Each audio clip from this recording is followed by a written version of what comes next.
L'histoire du jour à présent, celle d'un aigle espion. C'est en tout cas ce que pensent les habitants d'un village du sud-Liban. Julien, c'est vous qui nous la racontez cette histoire. Oui, c'est l'histoire un peu folle de la journée. Alors, des résidents de Beni Jabal, c'est dans le sud-Liban, ont capturé un aigle et ils se sont rendus compte, on va voir la photo de l'aigle à l'écran pour savoir de quoi on parle, ils se sont rendus compte qu'il avait à la patte un petit dispositif qui semblait être une sorte d'appareil espionnage, et lorsqu'ils se sont rendus compte que c'était une bague à la patte marquée Israël, on va voir une autre photo après où on voit vraiment, voilà, on voit à la patte cette bague et il y a marqué Israël. Alors les habitants ont été persuadés qu'il s'agissait d'un aigle espion du Mossad, ni plus ni moins. Après s'être rendu compte qu'il s'agissait bien d'une bague pour des soins vétérinaires, eh bien ils l'ont libéré. Israël a exprimé sa satisfaction, l'autorité de la nature des parcs a exprimé sa satisfaction, d'autant qu'il s'agissait en réalité d'un aigle venant d'Espagne et d'une espèce en voie de disparition.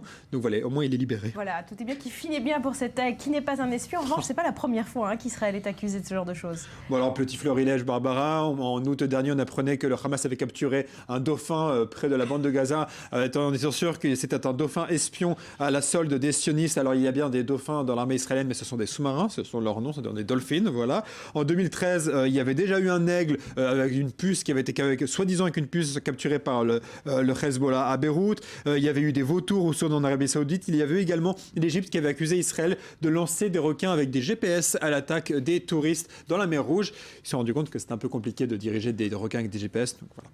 Pour les théories du complot au Moyen-Orient, on aime bien. Il faudrait ouvrir un zoo d'animaux espions peut-être, une belle attraction. Merci beaucoup, Gilles.